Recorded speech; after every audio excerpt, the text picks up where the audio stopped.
Well, good morning. It's Richard Pears from FinextraTV. And I was at a conference recently and I was listening to the specific impact of climate risk on the operational resilience and business continuity issues that are going to impact the UK's nation's critical infrastructure.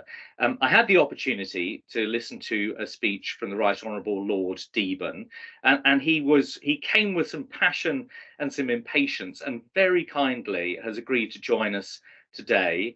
I'm sure he needs no introduction, but Lord Deben is the chairman of the Climate Change Committee, he's the chairman of Sancroft and various charities and businesses, and has been involved in the environment and climate change area for a very long time. So, Lord Deben, thank you so much for joining us today.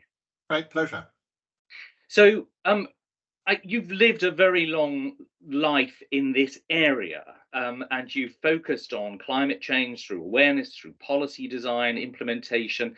Can you tell us what's your view of how close we are to getting a grip on this issue? Well, we've got a grip on where we ought to be. We've got a grip on how soon we have to be there. But we've got no grip whatsoever on how you deliver it. It's that difference. And of course, anybody who runs a business knows perfectly well that you first of all got to have a plan. You've got to know what you're trying to do. You want to know where you're going to be in 5 years' time. All that you need to know. But then you have to implement that. And that means two major things. One is you have to have, if you like, a day-by-day, month-by-month, year-by-year program. And you've also got to involve all the players rather than only a few. We all know those businesses which have made decisions in general, don't implement them, or only implement them in the sales department or in the HR department, when they ought to be implementing them right across the board. So the problem we have is we've got a government which is actually first in the world for the aims, for the targets. It's led the world. It was very successful in its work on finance in the great meeting in Paris, and then 6 years later, really successful in Glasgow in concentrating people's minds on net zero in 2050 and what we have to do on the way in 2030 and 2035. All that very good. And then absolutely unable to understand what you have to do on the way. And a whole lot just recently, thousands of pages of what they intend to do, but none of the direct, detailed statements and actions which we need. Well, that's a great assessment of where we are. What do you think? What's your ask of what the government should do to get to address those challenges? Well, it has, first of all, to look at the most important issues. I mean, that's what you do in a business, isn't it? You say, what are the most important issues? Well, the first one they've got to get right is we are moving very fast towards generation by renewables, but we haven't really begun the improvement, changes and alterations in the grid which enables that properly to work. At the moment, we're going to be able to produce it, but we're not going to be able to distribute it. There are lots of people who want, in fact, to put stuff into the grid. Lots of farmers, for example, really important, can't do that because there's no grid connections and because we haven't properly dealt with that. Only talked to the deputy leader of Suffolk County Council yesterday, saying that they can't put in the fast chargers for motor cars, which they want to do in many places where they would choose to do, because actually the grid connections aren't there. Now, if that's happening in that sort of level, just think what that means round the country as a whole. So that's the first priority. Second priority is we've only got to stop wasting the electricity that we do have and the power that we do have and the oil that we do have. And all that can be done.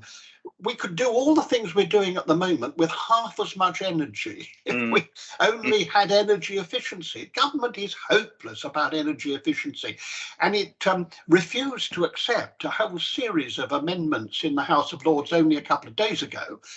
Frankly, we beat the government on it, so it's going to have to think again.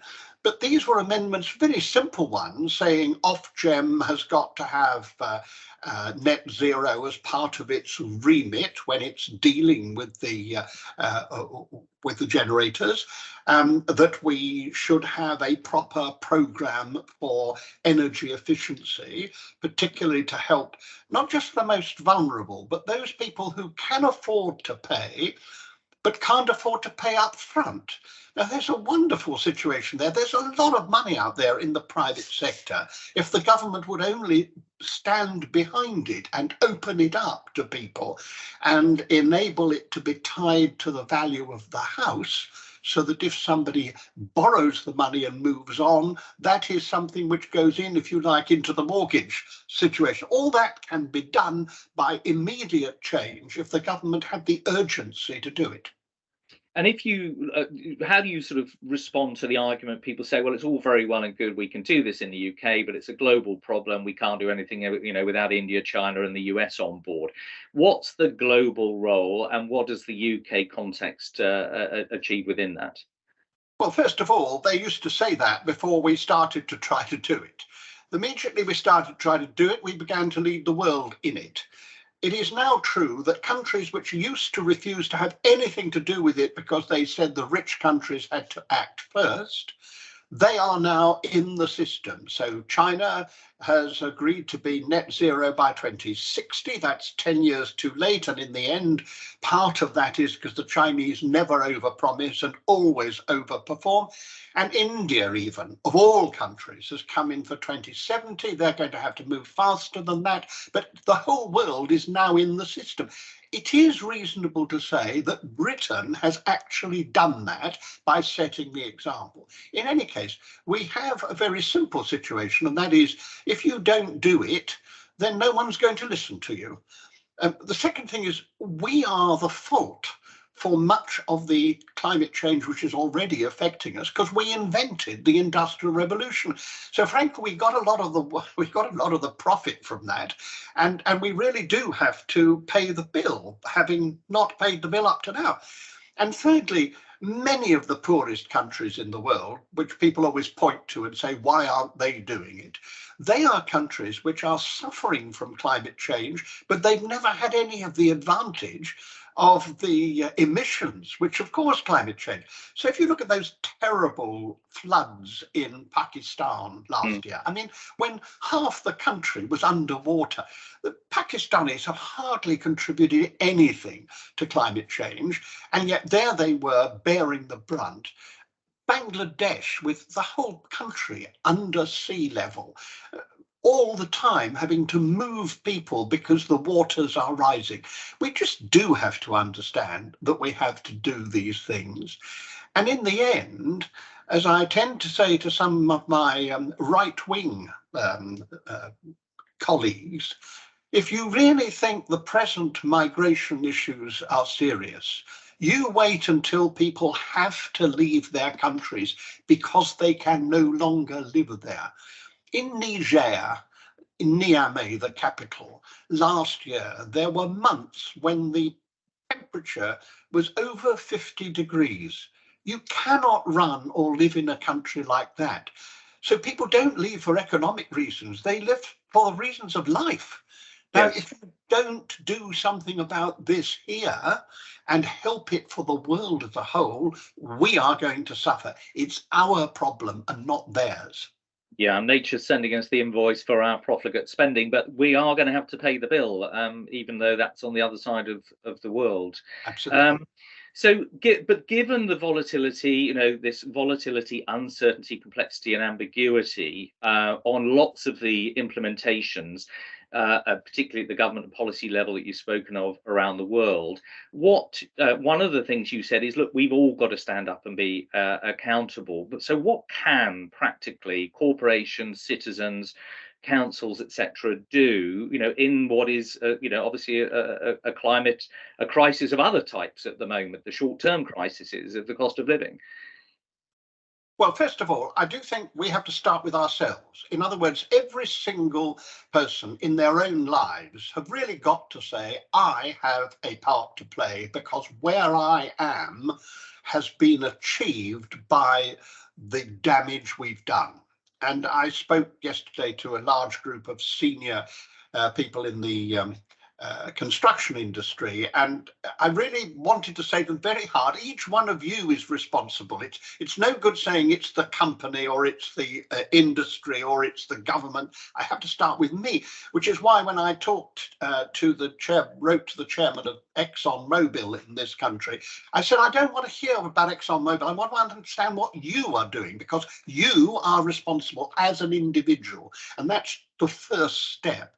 So that if we see our responsibility as individuals, then what we have to do is to think forward and realize that our businesses will not prosper unless we recognize the direction in which the whole world is moving. Now, of course, people aren't going to do what they promised to do. They'll take longer, they'll have to be pushed, they'll be ratcheting up, all sorts of things will happen. But we do now know for certain the direction in which the world is going. So if you want business success, that's one certainty you've got in a world of uncertainty. The second thing is that most of the things we have to do anyway for the cost of living crisis. I mean, moving faster towards renewables means you're moving faster towards cheaper electricity generation, and also electricity generation over which you have control, rather than buying from countries, the regimes of which you don't really want to be very close to. And so many of these things become the same things, and that means that companies can see very clearly that they need a program. And the first thing they need to know is that it's going to be much faster moving than they start off believing.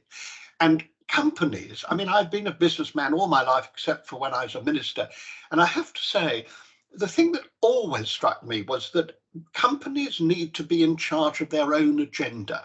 If you leave it to the government to decide the timing, what happens is you have to make changes which are much more expensive, much more quickly, because you're finally given the bill. Whereas if you start now and say, we've got a program to get to net zero by 2035, or whenever it is, 2025, whatever is the date that you think you can do it, the earlier the better, because of business reasons, not just because of the climate change. If you're doing that, then you will be in advance of the government in the right direction, but it'll mean you will pay for it in the normal course of business, instead of landing yourself with a very expensive bill of meeting hastily put together, urgently demanded legislation by people who frankly don't know anything about how you run business. I mean, I was an unusual politician in the sense that even in Mrs. Thatcher's government, I think there were only 3 of us who'd ever run a reasonable sized business. And that is the issue in all governments. We don't have people whose understanding of business means that they can do these things as well as we can who are running them. Well, you'll know some of the levers that are being pulled as a businessman and as a politician. What's happened is the governments around the world, G7, G20, have said, climate risk is financial risk, so that's financial stability. So therefore, we ask the banks to report on that, and that's what's risen to this ESG movement, environmental sustainability and governance. Now, that has largely been a tick box exercise, because a lot of the banks initially just went, well, look, I don't want to get ahead of the game. I want to just fill in the tick box. And this is unfortunately, though, why businesses tend to just react to the regulation. But I think that will move forward from this era in America at the moment, where they're calling it, this sort of greenwashing phase that we're going through, and woke capitalism, as it's called. And people are starting to see the opportunities for their businesses. But capital to the businesses that are the innovators, this is all part of the process, is it? What's your reaction to that set of policy levers and executions which are going through the finance industry? Well, first of all, it is true that there is a huge change. I mean, in my business of Sancroft, we help people on the issues of sustainability. And it used to be particularly difficult to get finance houses of various sorts to understand that if you buy a company and you're intending to improve it and sell it for more in 5 years' time, you better know whether it's sustainable or not. But they found it very difficult to accept that, because they were still hanging on to the old-fashioned view that somehow or other the only interest anybody has is this very narrow view of the shareholders' interest. And of course, sustainability is about the shareholders' interest, because as the chairman of Coca-Cola once said to me, we worked for Coca-Cola for many years, and he said to me once, he said, "John," he said, "the fact of the matter is that when I talk about sustainability, I mean being here in 125 years like we've been here for 125 years. And that is the issue about sustainability. And climate change is if you like, well, as the Pope said in Laudato Si, the great encyclical, he said, climate change is the symptom of the disease that we have. And the disease are all the things that we've done about polluting the atmosphere, polluting the air, polluting the seas, destroying the fertility of the soil, all those things. So we have to put those right if we want to be here in 125 years' time. And so what the Americans, or some of the Americans, particularly the Republicans, are going through is, frankly, an extremely old-fashioned and stupid way of looking at the world. You cannot think about the world as if considering the future with the facts that you've got isn't part of being a proper businessman. That is part of your fiduciary duty. And sensible companies are. And what is so interesting is that the Republicans, of course, have lost the support, in effect, of the great American companies who around the world see precisely what is happening and the damage of doing what is suggested. And so I believe that capital has got to learn even more effectively that the future of capitalism is real capitalism and not fake capitalism. In the United States in particular, and particularly the sort of Trumpist attitude, they aren't in believer in free enterprise. They're not capitalists. What they are those who support the occupiers. What they do is to support the status quo because that's where the money comes from. So the fact that the status quo is out of date, capitalism is about competition. Capitalism is about disruption. That's why capitalism works and communism doesn't, because it is a system for constantly bringing forward the new and the better. Now, if you have a Trumpite kind of attitude, of course you do the opposite. You keep all that out and you defend the coal industry and the oil industry, and you stop them making the changes which are necessary until disaster comes. And that is, of course, what happened to Kodak. It's what happened to Arthur Andersen. It's what happens to any business which doesn't recognize that sustainability, and that includes the kind of ethics which destroyed Arthur Andersen. Those are things that you have to get right if you're going to be a successful business. And if you're investing in business, the first thing you have to ask is this business that I'm investing in thinking along these lines? If it isn't, can I buy it cheaply and make it think along these lines and sell it more expensively because I've actually put it into a position in which it will be sustainable, it will be able to go on competing, and it will be the kind of disruptive force that capitalism demands. Absolutely, we need to regenerate new tissue to actually sort of, if you like, by the area.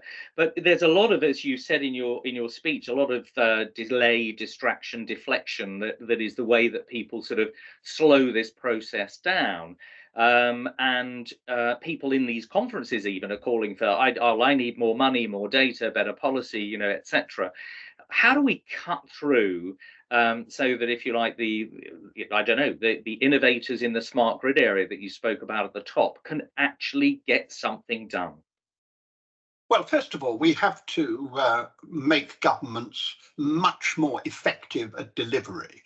And we have opportunities to do that. I mean, people should say to themselves, very simply to parties, if you put up candidates in constituencies who are clearly delayers, we're not voting for them. It's very simple. This is not just a question of party politics. We've got this wonderful thing in Britain of all the parties being lined up behind the concept of net zero, all of them with policies to do that. We have to make those policies more effective. Each one of them have got people who say, better not, Minister, put it off, Minister. Those people have got to be fingered and have got to be pointed out. And you have to say, I'm sorry, you have got to recognise the urgency of the situation. So there is, again, a personal responsibility of using the political structure in order to do that. And then we have to go back to government and constantly press government to understand that they need to have smart regulation to make the changes that we need. And smart regulation is not bad regulation. I never understand why people talk about regulation as if it's always a burden. I mean, you only have to think about the simple regulation that we drive on the left-hand side of the road. If we didn't have that regulation, it would be much more complicated, much more dangerous, and actually it would be very, very much more expensive. That piece of regulation isn't a burden, it's a necessary matter.